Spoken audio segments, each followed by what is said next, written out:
بسم اللہ الرحمن الرحیم۔ میرے بھائیوں اور بہنوں، پاکستان ڈیموکریٹک موومنٹ کے قائدین، السلام علیکم۔ ساتھیوں، کئی دہائیوں بعد آج کراچی کے اس جلسے میں راشد ربانی صاحب موجود نہیں ہیں۔ سارے پاکستان پیپلز پارٹی کے کارکن،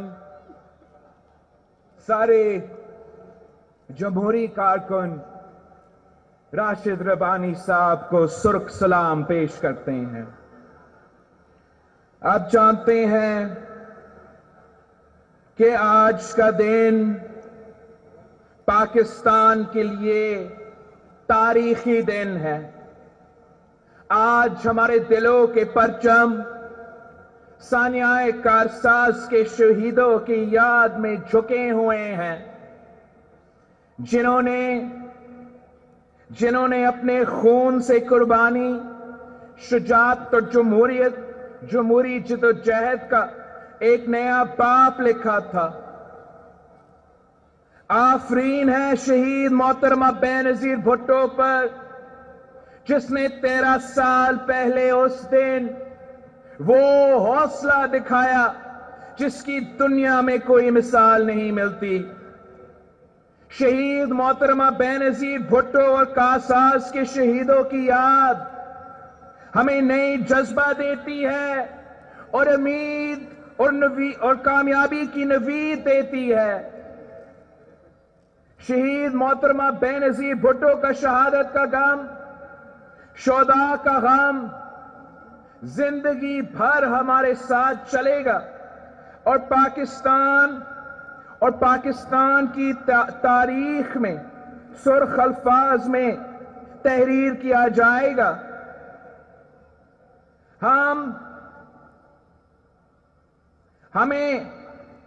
ہمیں اس غم کو اپنی طاقت میں بدلنا ہے، جس طرح شہید محترمہ بے نظیر بھٹو اور پاکستان پیپلز پارٹی کے کارکنوں نے شہید ذوالفقار علی بھٹو کے عدالتی قتل کو اپنی طاقت میں بدلا تھا۔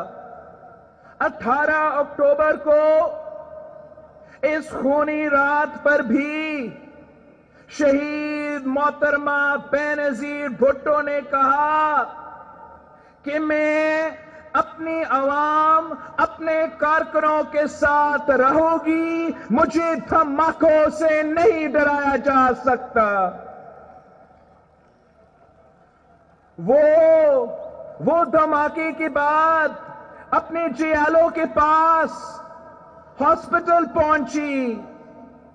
شہید محترمہ بے نظیر بھٹو جانتی تھی کہ اصل نشانہ وہ ہے۔ اگر وہ جمہوریت کا راستہ چھوڑ دے، سچائی کا راستہ چھوڑ دے، عوام کا راستہ چھوڑ دے، پاکستان ہی چھوڑ دے، تو وہ قاتلوں سے بچ سکتی تھی۔ مگر شہید محترمہ بے نظیر بھٹو اپنی ذات میں، اپنی بہادری میں بے نظیر تھی۔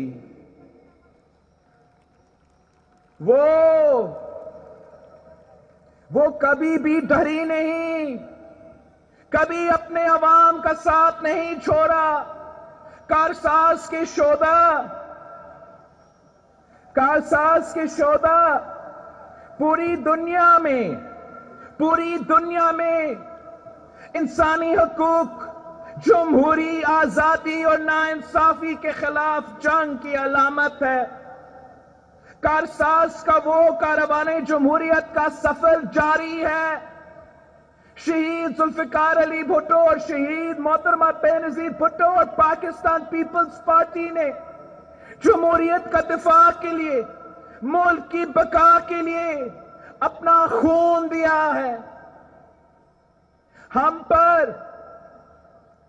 پر شہدائے جمہوریت کا قرض ہے، اور وہ قرض ہم نے ادا کرنا ہے۔ پاکستان کی تمام جمہوری طاقتوں نے یہ سفر جاری رکھنا ہے۔ انقلاب کی چاپ سنائی دے رہی ہے۔ جس صبح کے لیے شہدائے جمہوریت نے اپنی جانیں دی، وہ صبح ضرور آئے گی، جلد آئے گی۔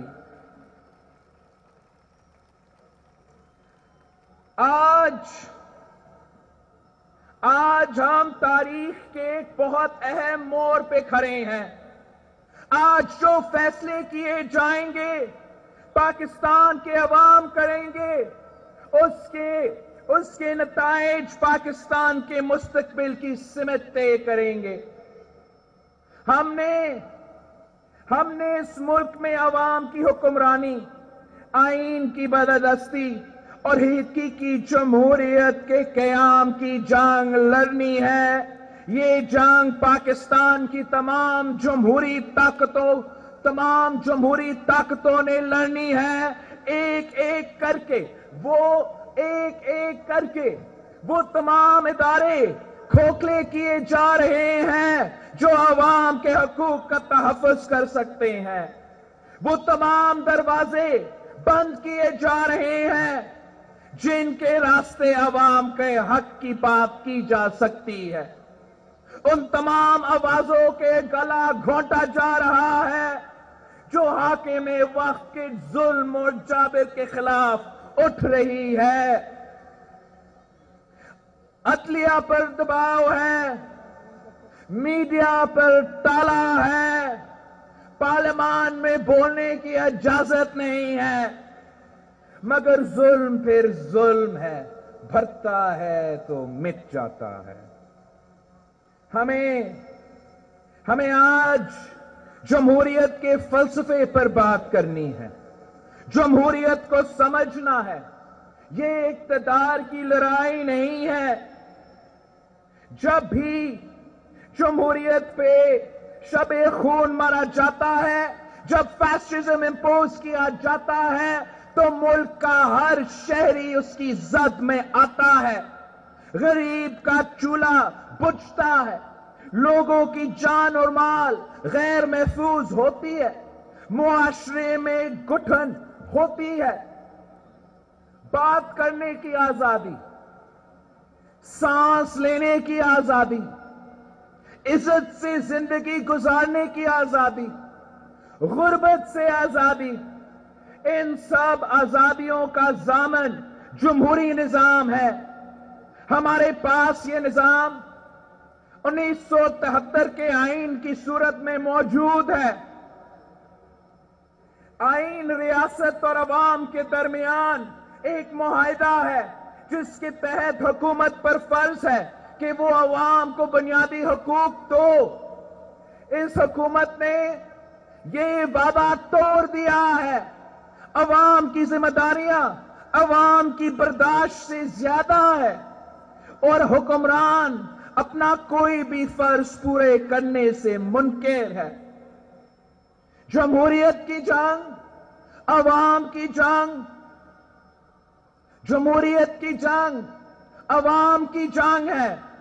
جب جمہوریت نہ ہو تو فیصلے منشا سے نہیں، چند لوگوں کے لیے کیا جاتا ہے۔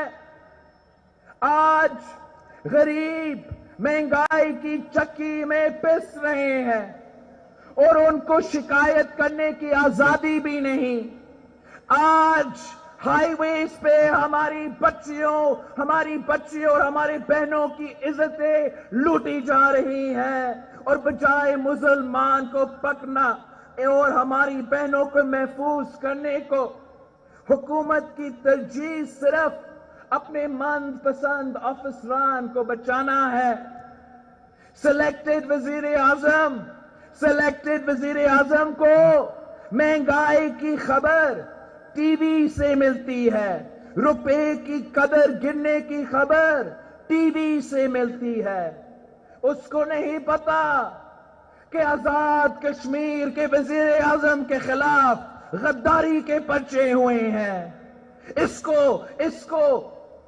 کو عوام کی بھوک نظر نہیں آتی، اس کو عوام کا غصہ نظر نہیں آتا۔ اس دور میں عوام نے تاریخی مہنگائی دیکھی ہے، تاریخی بے روزگاری دیکھی ہے، تاریخی غربت دیکھی ہے۔ آٹا میں کرپشن، چینی میں کرپشن، پیٹرول میں کرپشن۔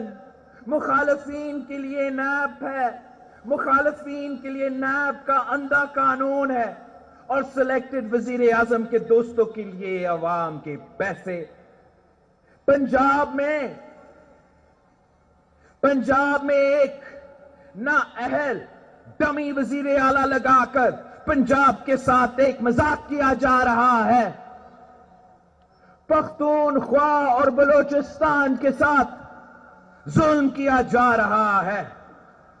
سندھ کے حقوق پر ڈاکے ڈالنے کی کوشش کی جا رہی ہے۔ سندھ کے ساتھ سوتیلے سلوک کیا جا رہا ہے۔ سندھ کو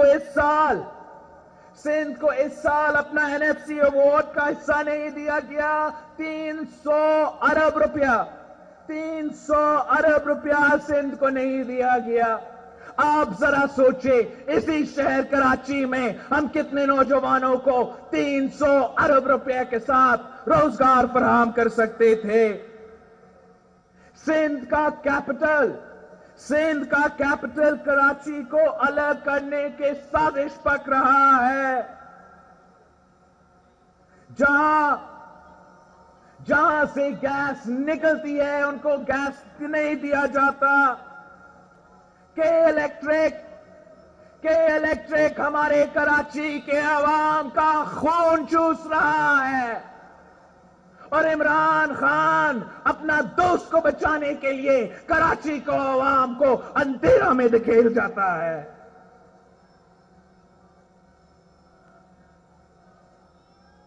ہمارے ہاں اب تک سیلاب کے متاثرین ہیں۔ ہم نے تاریخی مانسونز دیکھے تھے، تاریخی بارش دیکھا تھا، تاریخی سیلاب دیکھا تھا۔ ہمارا کراچی سے لے کے میرپور خاص تک، میرپور خاص سے لے کے عمرکوٹ تک، عمرکوٹ سے لے کے سانگل تک، سانگل سے لے کے بدین تک ہمارا سیلاب کے متاثرین آج تک دربدر ہے، اور ان کو امداد دینے دور کی بات، مدد کرنا دور کی بات، ہمارا سلیکٹڈ وزیر اعظم نے ان کا پوچھا تک نہیں۔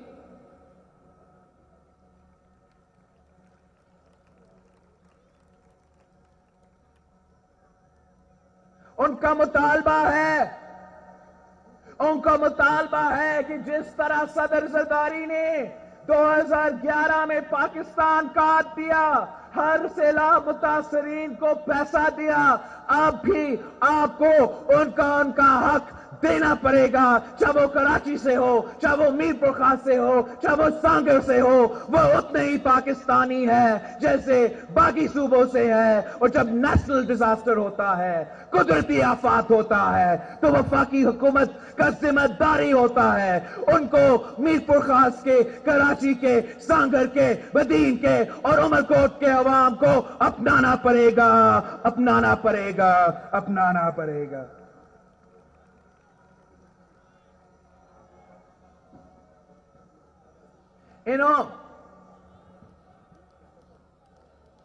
عمران نے صرف کراچی کو دھوکہ دیا ہے۔ سنا ہوگا آپ نے 1000 ارب روپیہ کا پیکج، 1000 ارب روپیہ کا پیکج دھوکہ نکلا، یو ٹرن نکلا۔ اس میں آپ کے لیے 1 نیا روپیہ نہیں ہے۔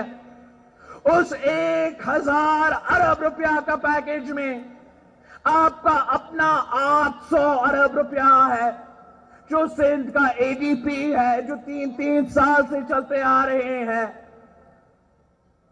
اس میں جو 100 ارب روپیہ وفاقی منصوبے کے ہیں، وہ تو صدر زرداری کا وقت سے اور میاں صاحب کے وقت سے آن گوئنگ منصوبے ہیں۔ انہوں نے کراچی کے اس صوبے کے متاثرین کے لیے 1 روپیہ نہیں دیا. انہوں نے منی پاکستان کے لیے، پاکستان کی معاشی ہب کے لیے 1 روپیہ نہیں دیا. الٹا وہ آپ کا وسائل پہ ڈاکہ ڈالنا چاہتے ہیں. وہ رات کے اندھیروں میں بلوچستان اور سندھ کے آئلینڈز کو ایک آرڈیننس کے تھرو قبضہ کرنے کی کوشش کرتے ہیں، اینیکس کرنے کی کوشش کرتے ہیں. ہم ان کو خبردار کرتے ہیں. ان کو اپنا آرڈیننس واپس لینا پڑے گا. سندھ میں ایک طوفان اٹھ رہا ہے. سندھ میں ایک طوفان اٹھ رہا ہے. ہوش کے ناخن لو، واپس لو اپنا آرڈیننس کو واپس لو. اگر آپ واپس نہیں لیتے ہو تو میں یہاں کے موجود ایم پی ایز کو، یہاں کے موجود سینیٹرز کو کہہ رہا ہوں کہ سینیٹ آف پاکستان میں صبح اسمبلی سندھ میں وینسڈے آپ کا سیشن ہے. اگر وینسڈے تک انہوں نے یہ آرڈیننس واپس نہیں لیا تو آپ ریزولوشن پاس کر کے، سینٹ میں ریزولوشن پاس کر کے، 1 لات مار کے اس آرڈیننس کو باہر پھینک دیں. یہ آئلینڈز چاہے وہ بلوچستان میں ہو یا سندھ میں ہو، یہ کسی کے باپ کے جاگیر نہیں ہے. یہ سندھ اور بلوچستان کے عوام کے ملکیت ہے. جو یہاں کے آئلینڈز ہیں وہ ہماری ماہی گیروں کے ہیں. ہم آپ کو ان کا آئلینڈز قبضہ کرنے نہیں دیں گے.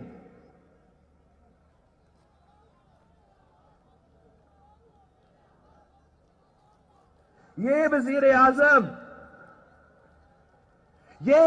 اعظم اس بات کی مثال بھی ہے کہ جب کٹ پتلیوں کو عوام پر مسلط کیا جاتا ہے تو نہ صرف ملک کے اندر عوام پر ظلم ہوتا ہے بلکہ فورن پالیسی بھی تباہ ہوتی ہے. یہ کشمیر کے سفیر بننے کا دعویٰ کرتا تھا. یاد ہے آپ کو؟ یہ کشمیر کا سفیر بننے کا دعویٰ کرتا تھا، مگر یہ کلبھوشن یادو کا وکیل بن چکا ہے. یہ کشمیر کو بچانے کا وعدہ کرتا تھا، اب اس نے کشمیر پہ سودا کر لیا ہے. ملک کے اندر فیشزم نے ہمارے کشمیر پر اور مودی کے بربریت پر موقف کمزور کیا ہے. آج اس نے ہمارے تمام دوست ممالک کے ساتھ تعلقات خطرے میں ڈال دیے ہیں. اس نالائق، نااہل اور لا علم وزیر اعظم کو جانا پڑے گا. آج کسان کے گھر میں بھوک ہے، مزدور بے روزگار ہے، پاکستان کا نوجوان مایوس ہے. بے گناہ شہریوں کو قتل کیا جا رہا ہے. ہمارے عوام لاپتہ کیا جا رہا ہے اور اس جرم میں ہمارا ریاست ملوث ہے. ہمارے ہاسپٹلز میں دوائیاں نہیں ہیں، اور جہاں دوائیاں ہیں تو وہ عوام کی پہنچ سے باہر ہے. تعلیم کا بجٹ کم کیا جا رہا ہے. پاکستان کی معیشت تباہ ہو چکی ہے اور کٹ پتلی حکمران بے فکر ہے کیونکہ یہ عوام کے ووٹ سے نہیں آئے، یہ کسی اور کے کہنے پہ آئے ہیں. یہ سلیکٹڈ وزیر اعظم کہتا ہے کہ میں جمہوریت ہوں. اس سے زیادہ آمرانہ سوچ کیا ہوتی ہے؟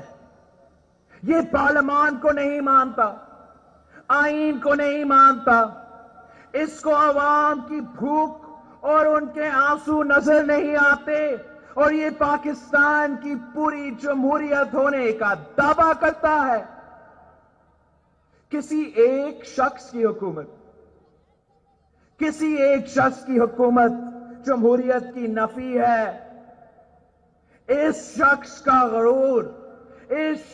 کا غرور پاکستان کی عوام مٹی میں ملا دے گی انشاءاللہ۔ اس کٹ پتلی وزیر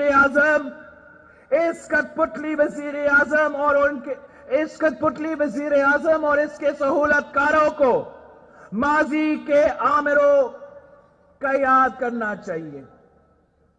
تم سے پہلے جو شخص یہاں تخت نشین تھا اس کو بھی اپنا خدا ہونے پر اتنا ہی یقین تھا۔ تاریخ کا فیصلہ ہے کہ خلق خدا کے سامنے بڑے عامر جابر غاصب نہیں ٹک سکا۔ اس کٹ پتلی کی اوقات کیا ہے؟ یہ لڑائی نہیں ہے، مگر یہ لڑائی اب فیصلہ کن ہوگی۔ ہماری جمہوریت کے ساتھ یہ کھلواڑ اب بند ہونا پڑے گا۔ جب کبھی پاکستان میں آمرانہ طاقتیں جمہوریت اور عوام کے حقوق پر حملہ آور ہوئی ہیں تو پاکستان پیپلز پارٹی ان کے سامنے دیوار کی طرح کھڑی ہوئی ہے۔ ہم نے ضیاء الحق کا تاریخ توڑ دیکھا ہے، ہم نے مشرف کا جبر دیکھا ہے، ہم نے اس ملک کا جمہوریت کا دفاع اپنے خون سے کیا ہے۔ شہید ذوالفقار علی بھٹو اور شہید محترمہ بینظیر بھٹو نے جانیں دی ہیں، مگر اپنے غریب عوام کے ساتھ کبھی نہیں چھوڑا اور نہ ہی ہم چھوڑیں گے۔ ہماری سیاست صرف عوام کے لیے۔ جب بھی کبھی جمہور کی پاسداری کی بات آئے تو پاکستان پیپلز پارٹی نے سیاسی اختلافات بھلا کر تمام جمہوری قوتیں اور عوامی طاقتیں کے ساتھ مل کر جدوجہد کی مزاحمت کی۔ ضیاء الحق کے جبر کے خلاف شہید محترمہ Benazir Bhutto M R D کی پرچم تھاما اور عوام کے حق کے لیے، ملک کی بقا کے لیے، جمہوریت کے دفاع کے لیے عوام کے درمیان میں جدوجہد کرتی رہی۔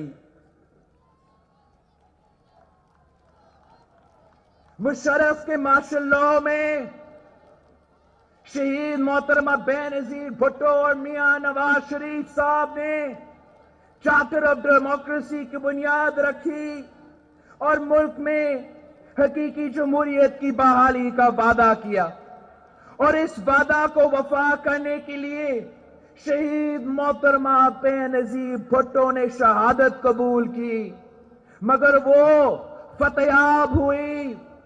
ہم نے نہ صرف مشرف بگورا سرٹیفائیڈ غدار قاتل کو ہروایا، مگر ہم نے 18ویں ترمیم کے تھرو 1973 کا آئین بھی بحال کیا۔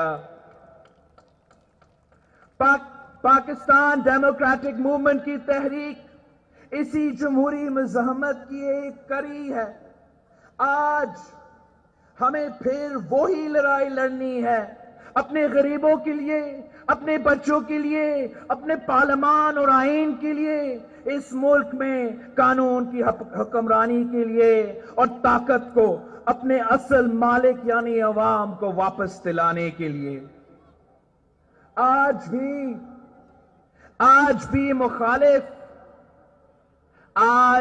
مخالف وہی طاقتیں ہیں جو غریب کا چولہا بند کرنا چاہتی ہے، جو حق کا آواز بلند کرنے والوں کو جیل میں ڈالنا چاہتے ہیں، جو عوام کے ووٹوں سے الیکٹ ہو کر نہیں بلکہ غیر جمہوری طریقے سے سلیکٹ ہو کر آتے ہیں۔ آج پھر پاکستان کے کانسٹیٹیوشن اور قانون کی حکمرانی پر حملے ہو رہے ہیں۔ آج پھر ہمیں اکٹھا ہو کر ان کا مقابلہ کرنا ہے اور ان کو ایک بار پھر شکست دینی ہے۔ یہ لڑائی ہم سب کو لڑنی ہے۔ ہر جگہ لڑنا ہے، پارلیمان میں لڑنا ہے، سڑکوں میں لڑنا ہے، جیلوں میں بھی لڑنا ہے۔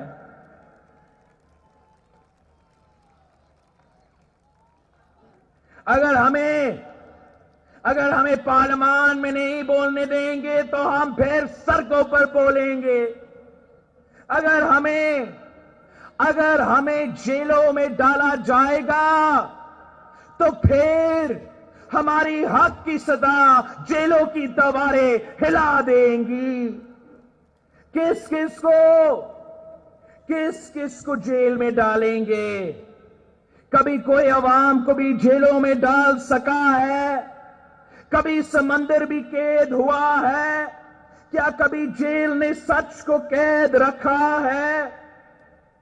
ان کو تو پابندیاں لگانے کا بڑا شوق ہے۔ مثبت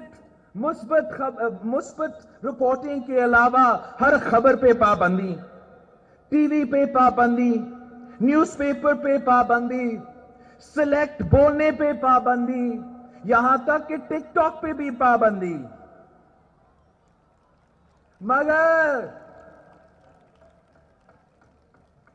مگر عوام کے سوچنے پر کیسے پابندی لگاؤ گے؟ بھوکے بچے کے رونے پر کیسے پابندی لگاؤ گے؟ بے روزگار نوجوان کے غصے پر کیسے پابندی لگاؤ گے؟ عوام کی طاقت کے سامنے زور اور جبر والے نہیں ٹھہر سکتے۔ اس کٹ پتلی وزیر اعظم کی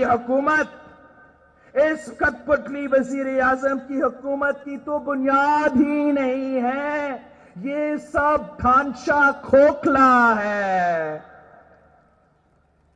کیا یہ سمجھتے ہیں کہ ہم ان کی دھمکیوں سے ڈر جائیں گے؟ جیل کی دھمکی، نیب کی دھمکی، ہم تو کارساز میں کھڑے ہیں جب ہم بم دھماکے سے نہیں ڈرے۔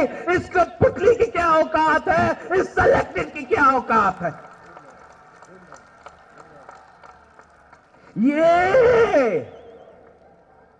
یہ تو شہید ناصر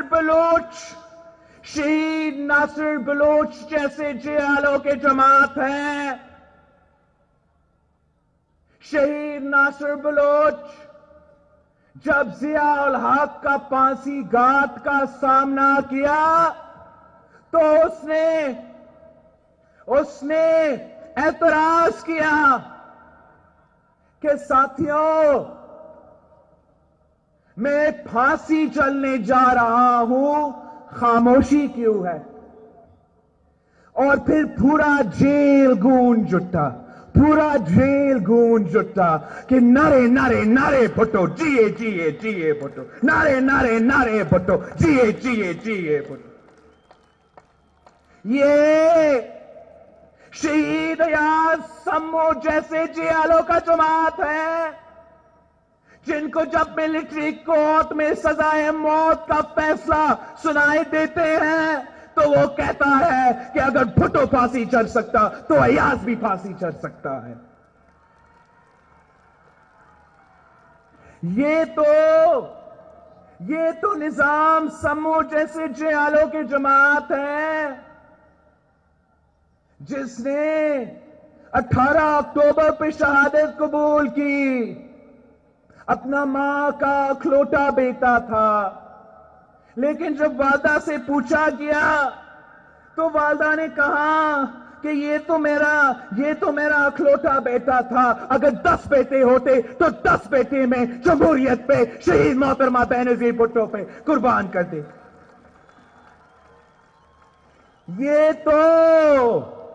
یہ تو شہید رخسانہ فیصل جیسے بہادر جیالیوں کا جماعت ہے جو اپنا 3-4 سال کی عمر کی بیٹی کو گھر چھوڑ کے کارساز پہنچتی ہے شہید محترمہ بینظیر بھٹو کا سیکیورٹی کرنے کے لیے، شہید محترمہ بینظیر بھٹو کا دفاع کرنے کے لیے، اور اس بات پہ کہ ایک عورت بھی ہوگی جو شہید محترمہ بینظیر بھٹو کی سیکیورٹی میں شریک ہوگی. اریسٹ کرنا چاہتے ہو، اریسٹ کرنا چاہتے ہو، شوق پورا کرو، پورا کرو، مگر یہ یاد رکھنا، یہ یاد رکھنا کہ یہ عوام خاموش نہیں بیٹھیں گے. ان بے حس حکمرانوں، ان بے حس حکمرانوں کے گھر کے در و دیوار ان کے نعروں سے ہلیں گے، عوام ان کے گھراؤ کریں گے. اب ہم اپنے بزرگوں اور گھر کے عورتوں کا گرفتاریاں نہیں دیں گے.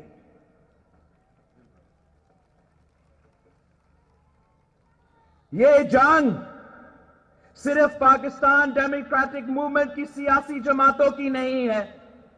یہ جنگ مزدوروں کی، کسانوں کی، وکلا کی، نوجوان ڈاکٹرز کی، لیڈی ہیلتھ ورکرز کی، طلباء کی، ٹیچرز کی، سرکاری ملازمین کی اور اس ملک میں رہنے والے ہر طبقہ کی ہے جو آزاد ملک کی شہری ہے اور جنہوں نے کبھی غلامی قبول نہیں کی ہے.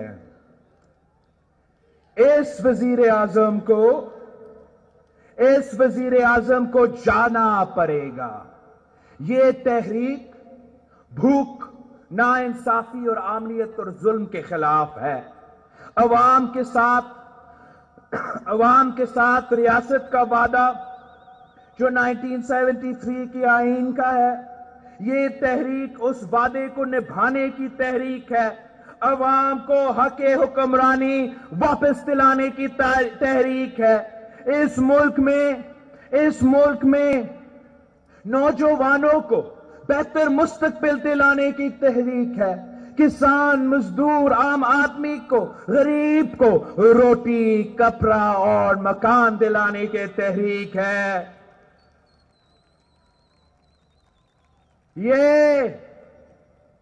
یہ وہ جمہوریت نہیں ہے، یہ وہ جمہوریت نہیں ہے جس کے لیے شہید ذوالفقار علی بھٹو نے شہادت قبول کی. یہ وہ جمہوریت نہیں ہے جس کے لیے شہید محترمہ بینظیر بھٹو نے شہادت قبول کی. یہ وہ جمہوریت نہیں ہے جس کے لیے 200 جیلوں نے 18 اکتوبر 2007 کو شہادت قبول کی. یہ وہ جمہوریت نہیں ہے جس کے لیے میرے کارکن نے کوڑے کھائے ہیں، جیلیں بھرے ہیں، پھانسی چڑھے ہیں. ہمیں حقیقی جمہوریت چاہیے.